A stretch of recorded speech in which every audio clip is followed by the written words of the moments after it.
number one bad habit, worst thing you can do, is as you take the club back, is to look at the club head as it moves away from the ball. Watching the club head in the backswing makes it very difficult to find the ball and make good contact. For my students that do this, it's almost impossible to make consistently good contact. And then, Jeff, how should we fix that? Okay, good question. So I'm going to get set up to the ball. I'm going to look at the target, look at the ball, and as I make my backswing, I'm going to stay eyes locked on the ball.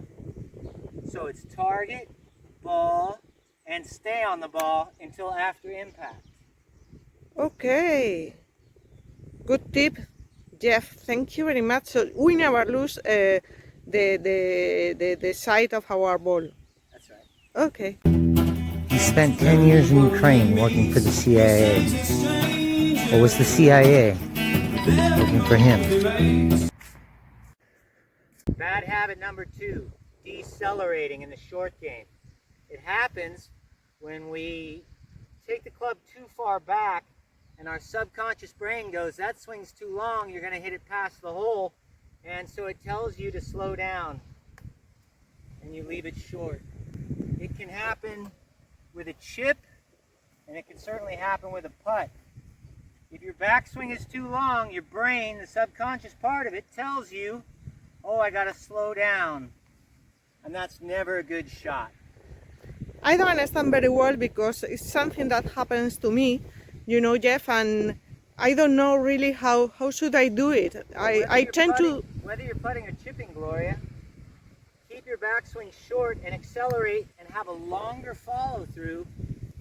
If you have a longer follow-through and a shorter backswing, that's a good sign that you're accelerating. Whether we're talking about the putter, Yeah. or a wedge in your hand. Terrible habit number 3 is putting the thumb on the grip and then trying to steer the club around with the thumb on the grip. This is probably the most common problem that I see on a day-to-day basis. It's impossible to get any speed, any lag, or any release of the club when you're gripping it with the right thumb.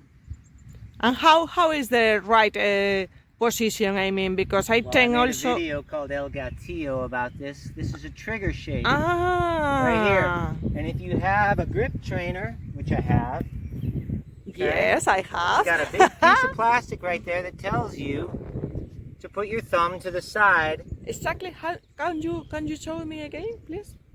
Just like that. Ah, okay. Okay? So as I swing the club, my right thumb is off to the side, and that's going to help me release the club.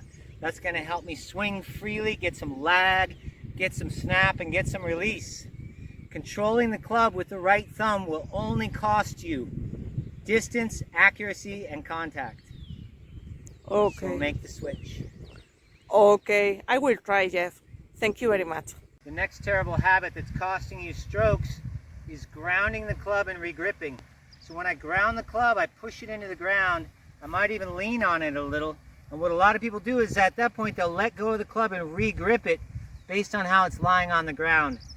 And this just puts your club face in some awkward positions, and it's just a really terrible habit. No good players do this.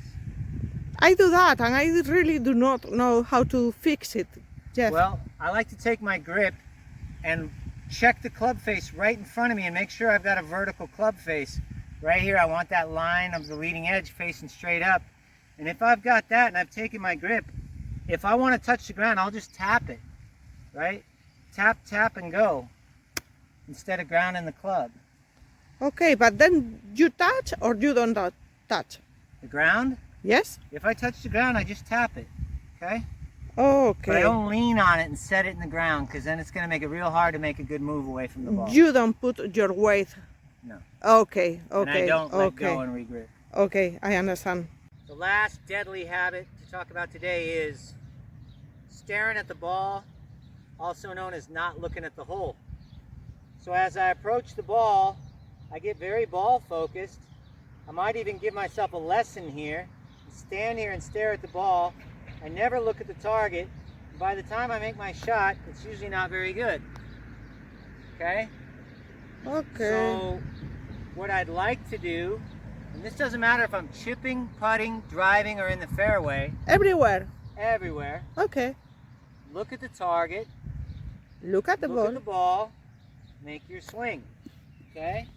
You have a much better chance, oh look, that went in. You have a much better chance of making a good shot if you look at the target first. Look at the target, look at the ball, make your swing. Being target focused, oh I almost made that one. Wow, Jeff. Being target focused is way better than staring at the ball. When you stare at the ball, you think too much, you give yourself a lesson in your head, you get frozen, and it's never a good shot. Trust me. Thanks for watching. Okay. See you next time. Okay, thank you, Jeff. Thank you. Keep practicing, my friends.